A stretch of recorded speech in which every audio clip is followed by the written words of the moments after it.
build your self-appreciation, which I think as women, we don't do enough of because we're constantly comparing ourselves to everyone around us, whether it be our peers or people we see on social media. And that really can take a toll at your confidence and your self-worth. But recognize that you are beautiful and perfect the way you are. And sure, you can keep growing and improving over time, but that doesn't diminish or devalue where you're at in your life now.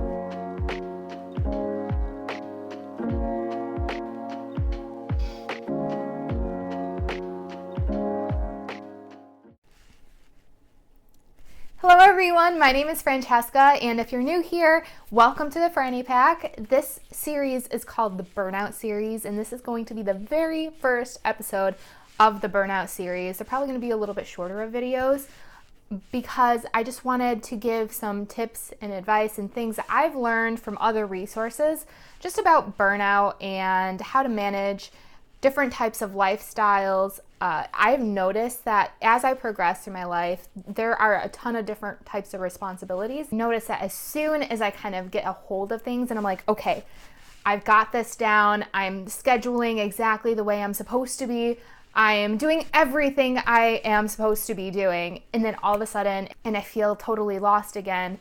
And it can create some serious burnout. I've been through different types of burnout, physical, emotional, spiritual, multiple times. So here in this series, this burnout series, I wanted to give, like I said, some of my personal tips and advice and experiences, along with what I have learned from different resources and books. I cannot explain it the way that they do because I am not a licensed professional counselor or a psychologist. But there are a ton of really great resources out there who do explain all of the concepts I am going to bring up more in depth and probably in a way that might even benefit you more. So this is just this as an introduction or just a summary of some of those things. This video in particular is going to be about self-care versus self-love. And those are two big buzzwords. Also, you might hear my cat. He's been like rubbing up against everything down here. Anyways, those are two big buzzwords that are used interchangeably a lot, I find, especially on social media and in marketing and advertising. And really, you cannot buy self-love. You can buy things to help with your self-care, but self-love is intrinsic. It's a lot of work. It's a lot of self-talk and how you think about yourself, self-esteem, but we're gonna focus on self-care first. Self-care is exactly what it sounds like. It's taking care of your body, your mind. Well, the mind piece kind of leads into the self-love. But self-care physically is making sure that you're bathing yourself, you're taking care of your teeth, brushing them, flossing them, combing your hair, some of those basic things. That's why you'll see a lot of marketing pushing like those kind of products and marketing it as like, take care of yourself, treat yourself. And then they kind of throw in like, love yourself while you're looking at an advertisement for nail polish. But also, it's really important, and people often neglect some of the bad habits we have and forget to take care of your nutrition, your body, keep your body moving, make sure you're getting some type of exercise. You know, everyone's different and everyone enjoys different things. I love all types of exercising, like yoga and weightlifting and cardio of all different types. I mean, I have a black belt, so I feel like that has always been ingrained in me to work hard. Okay, he just like couldn't be left alone. I had to bring him up here. This is what he loves all day long. He will never leave me alone until I do this at least once every hour. Okay, buddy, you've had enough. It does pay off to try out different types of exercising and make sure you're being safe, especially if you're trying something new. I'm not really going to get into the whole like how to work out type of thing, because I am not a fitness coach. I am not a dietitian. I will not really go into depth about any of those things, because sometimes it can be very harmful to someone, especially if they're first finding out about how to get into the fitness world. But I love being active. It's a huge part of who I am and how I spend my day. I just have to always be on my feet or getting my heart rate up. And that is a crucial part of self-care, especially long term. It's really interesting because working in the head and neck cancer oncology unit this past spring has really shown me a lot about how far self-care can go. I mean, a lot of times we'll see patients who smoked a lot of their life, drank a lot of their life. I mean, sometimes they didn't, but a lot of those patients did. And over time, a lot of between some of the bad habits that they had, and then genetics involved in that as well, and then environmental factors, they unfortunately started to see more problems in their physical health. And I think that just reaffirmed everything that I've been doing to take care of myself as far as self-care. And trust me, like, just because you're young now doesn't mean that 10 years from now, 5 years from now, you might experience problems because you haven't been moving your body the way you should, or haven't been eating the way that you should. And then also, of course, part of self-care is always challenging yourself. And this kind of goes into the cognitive part of self-care and into self-love, but always just challenging yourself intellectually, or by switching up your habits every so often and saying, okay, I'm going to read a little bit of this book every day. Just something to always keep yourself progressing is going to actually improve your mental health, not just in the way that you feel, but in the way that you think over time. Overall, just really good for you and your brain. But now leading into self-love, self-acceptance, there's a lot of different buzzwords that kind of fit into this category of really working on yourself and your self-esteem and your insecurities and your fears. And I can go on and on and on all day about all the different theories and all the different types of strategies that you can use in your everyday life to work on those things. But ultimately, that is what it is. It's work, and it's something you have to do every day. I know it's not fun, and there's days where you're like, okay, I am struggling. How am I supposed to feel this way about myself? But that's where that consistency really pays off, building a really strong support system around you of people who are encouraging and loving and supportive of your journey as a person and your goals as a person. And then you can also reciprocate that as well to them. But those are really important strategies and techniques to help you create a stronger inner self, a more confident inner self, kind of like how self-care and self-love are interchangeable a lot in social media and just in general when you turn on the TV. I think that confidence and pride are often used interchangeably, but they're not the same thing. And for a lot of women out there, we struggle sometimes with confidence.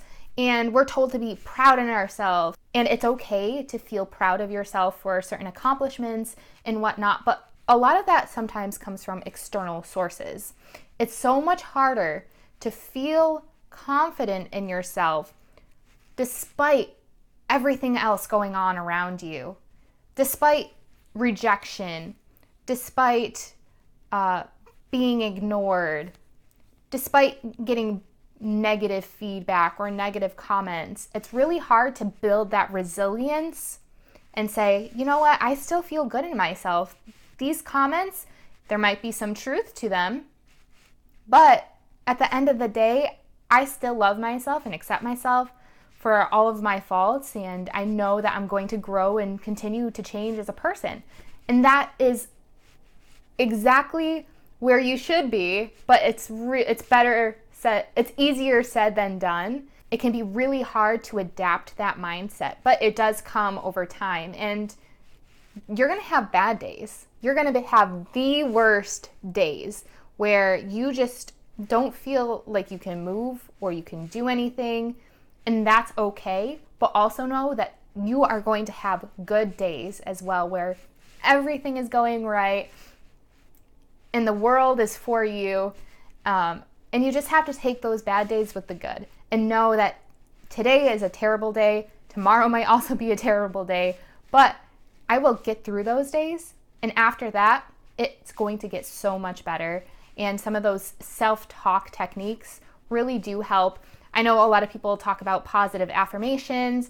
I'm like 50-50 on those, because I think what they're getting at with positive affirmations is your self-talk. And your self-talk leads to your thoughts and your emotions, which leads to your actions and how you treat others and how you treat yourself. So yes, self-talk and affirmations are really important, but really understanding what you're saying, the purpose of what you're saying, and how you want to be thinking.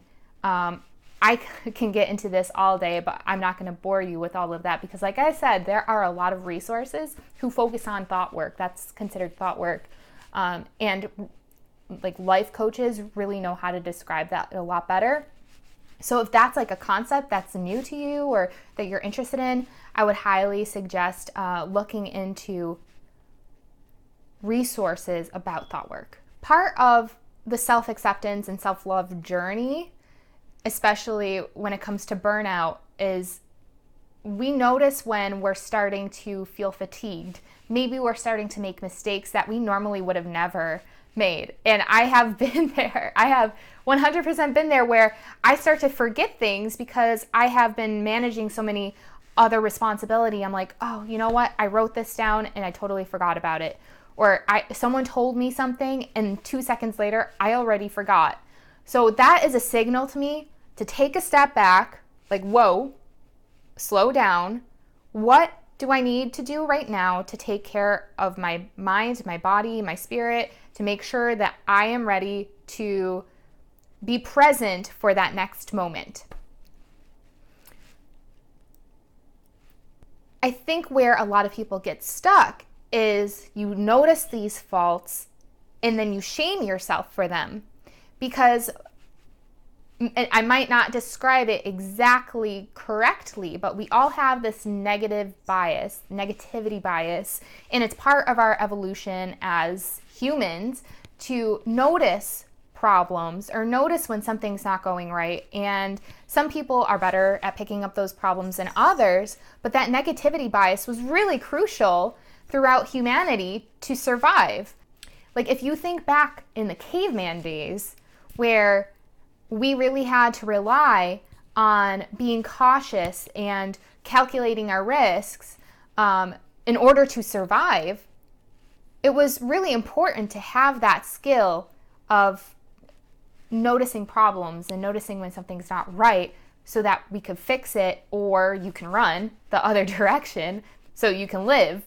But now in our modern day, some of the most simple things, like not writing a report completely correctly or getting feedback on something, might still feel the same way to us. We might still get that level of anxiety or level of stress or level of disappointment. However, it's not the end of the world. We really have to recognize when we're stuck in that mindset of nothing's going right, everything I do is bad, everything I do is not how it's supposed to be done, and break out of that, because at that point it's having an even more negative impact on your life, and you have to build up that resilience and say, you know what, I take accountability for this, or you know, it sucks that XYZ happened to me, but I have to take responsibility now and move forward. And it's a lot of work. It really is, but it's so important if you really want to work on that self-acceptance piece. I know it kind of seems like they're a little detached, but it really does change your mindset from I am a failure to I am a work in progress, and I'm going to nail this thing once I continue to work on it. Another thing I forgot to mention about the self-talk is negative talk is something that we do subconsciously. Sometimes we actively say, okay, Fran, what's going on? Why are you doing this? Why are you not motivated? Why are you consistently getting this wrong when you know you should be doing something else? But sometimes you don't even have to think those things. You just automatically feel those things. So it's important to recognize when you feel those emotions, take a step back and say, okay, I might feel this way right now, but in reality, I'm actually doing a pretty good job. And yeah, I can work more on this, or yeah, I might be tired and I might not be as driven as I was a week ago, and that's okay. It can be really hard when we're in those lower moments to actually accept the opposite thought of that. So if you're saying to yourself, I'm a loser, I'm failing at this, to turn it into, I am doing great, I'm actually an expert at this, or I am a champion at whatever. There's that neutral ground that helps build our confidence and our competence to that point, which is, I'm okay, but tomorrow I'm going to be better at this because I'm going to be working on it and I'm going to learn something about it. Ultimately, what it comes down to is recognizing those moments when you're having those negative feelings, negative emotions, negative self-talk, accepting those moments, not ignoring them, not avoiding them, and saying, okay, I do feel this way, but this is how it can be better. This is how it can be improved. And building some type of strategy for yourself, a protective mechanism, so that you can eventually build that confidence in yourself, build your self-esteem, build your self-appreciation, which I think as women, we don't do enough of because we're constantly comparing ourselves to everyone around us, whether it be our peers or people we see on social media. And that really can take a toll at your confidence and your self-worth. But recognize that you are beautiful and perfect the way you are. And sure, you can keep growing and improving over time, but that doesn't diminish or devalue where you're at in your life now. And I can personally relate to this and testify to you guys that there were so many points where not only people around me were knocking me down, but I was knocking myself down. And I don't know which came first, like it's like the chicken or the egg, but I know for me, those points in my life came from having a lower level of self-esteem, a lower self-confidence and value in myself. And it took a lot of work on myself to really change those thoughts about myself, but also to change my thoughts about others as well. Like I said earlier, self-care is very, very important, but so is self-love and self-acceptance. Those are huge buzzwords. So there's a lot of different resources you can find just by typing in those words, like on Spotify and YouTube. But it really is important to differentiate the two, especially if you're feeling burned out, because the worst thing you can do is make a permanent decision in a temporary situation. And recognizing your temporary situation and saying, okay, this is a better logical next step for me than overreacting and making things worse for myself or doing things that I don't necessarily actually want to do. Burnout, there's a lot of different strategies for burnout. And I'm going to be talking a lot about burnout throughout this series, but for today, just wanted to focus on self-love and self-care. I hope you enjoyed or at least got something out of this episode, and I really want to hear your comments and your feedback about what you do for self-care or self-love, and if you have any resources that you like, definitely drop them down below. Please subscribe and hit the notification bell so that you'll get a notification when the next video is uploaded next Friday at 1 p.m. and join the Franny Pack.